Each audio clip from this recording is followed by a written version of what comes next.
po yung nabungkal ko po. I already dug them out for potato patch yan po. And then, I'm gonna plant the French beans dyan mga kaibigan. Hello mga kaibigan, welcome back to my YouTube channel. This is Brit Pinay Journey. Today mga kaibigan, April 17, 2021 is nearly 10 o'clock in the morning here. Nandito naman po tayo sa ating allotment. It's really nice sunny day. Si Brito, may work po. At saka ako, half day lang yung work ko mamayang hapon. So, pupunta po tayo ng allotment kasi taking out yung mga grass natin nung nakarang araw. So, punta na po tayo. Hello mga kaibigan! Ipakita ko po sa inyo yung ginawa ko. Ako nakapag-video kanina kasi may dalawang tao dito sa kanilang dalawang babae nagdadamo ng kanilang allotment. So hindi na po ako nakapagawa ng video kasi akala nila baka tumeng tayo. So update lang po, it's about 11:15 na po dito na in the morning. 1 hour na po tayo dito sa aming allotment. Update lang po, ito po yung na-dug out ko. Yan, nakita niyo po yan. I digging out that one, all those grass best I can. I trying to clear that out but it will take me another 1 or 2 hours mga kaibigan. Pero may work po tayo mamaya, so I just leave it there and I will continue that tomorrow. So, ito lang po ang nagawa ko. Niman po natin yan ng sweet corn. Tapos, this part mga kaibigan,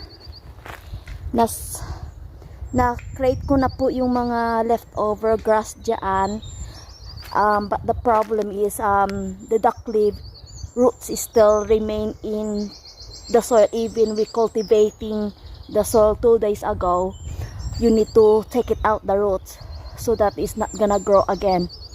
So they have still got grass left over dyan mga kaibigan. I'm gonna dug that out as well. So itry ko ulit i-turn over yung soil. Yan po yung nagawa ko today. So I already cleared that out some grass dyan using this crate. Pakita ko po sa inyo. Ito po yung sinasabi nilang crate. Yan, already cleared them out at malinis na po siya. So this time I'm gonna clean, trying to do that part mga kaibigan. Hanap lang po tayo ng patungan ng ating phone. Tapusin ko lang po ito mga kaibigan kasi may mga natira-tira pang damo. So I'm gonna dug it out and turn it over the soil para yung mga natirang duck leaf makuha natin mga kaibigan. So para bukas siguro maglagay na po ako ng manure at saka i-turn over natin ulit, tapos magtanim po tayo ng potato bukas, some of the plant.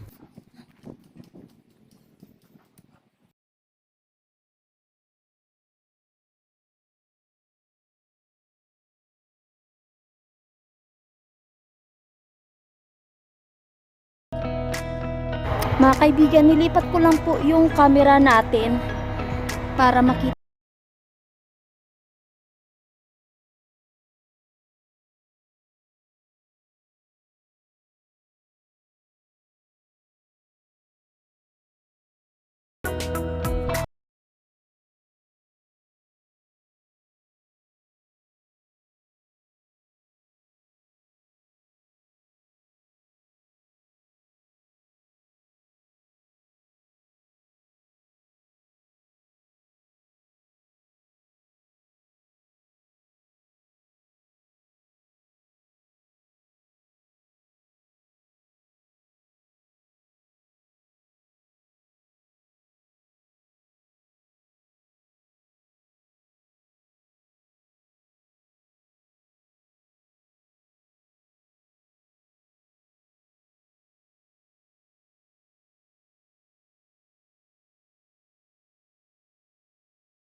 to all the way there.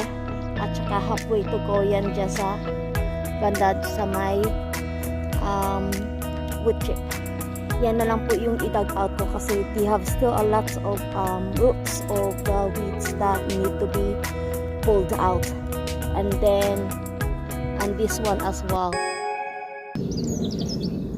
Hello mga kaibigan, kakarating ko lang po dito sa aming allotment.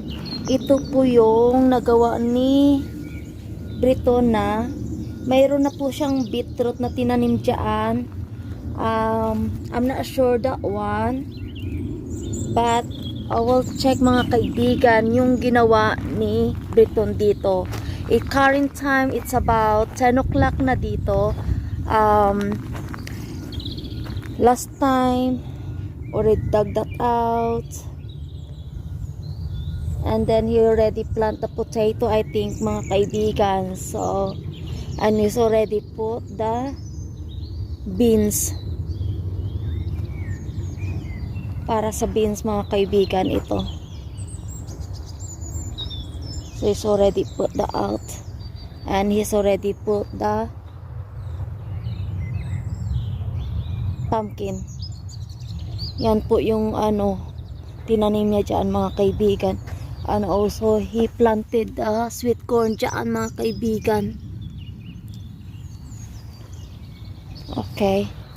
Yan po yung new update namin dito. So I'm gonna quick tidy up dyan mga kaibigan. From the last video mga kaibigan, I mentioned it na lalagyan ko po ng manure.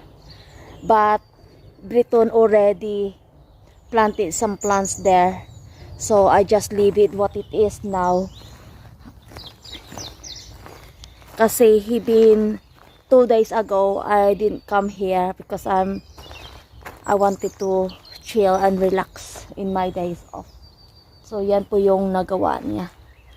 So yan po yung quick update natin, and then i-check po natin yung mga tanim natin dito. Ito po yung peas. Malalaki na po siya. Soon, it need to be planted outside. Tapos, ito po mga kaibigan, yung French beans natin need to be planted, I think today. So, I will quick doing up the soil quickly by black currants. And then, we planted that piece mga kaibigan. Okay?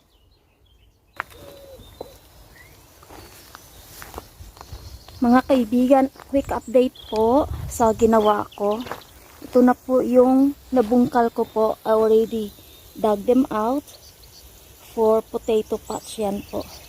And then, already took the cover off the sweet corn yan. Ang sweet corn na tinanim ni Briton. I'm gonna plant the French beans dyan mga kaibigan. Ayan. I already watered the plants mga kaibigan. So, only these sides I need to clean them up. Kasi i-move ko dyan po yung yung raspberry cane. Yan lang muna yung update natin. Magkape muna tayo mga kaibigan.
please like and share and subscribe na rin po para ma-notify po kayo sa aming next vlog.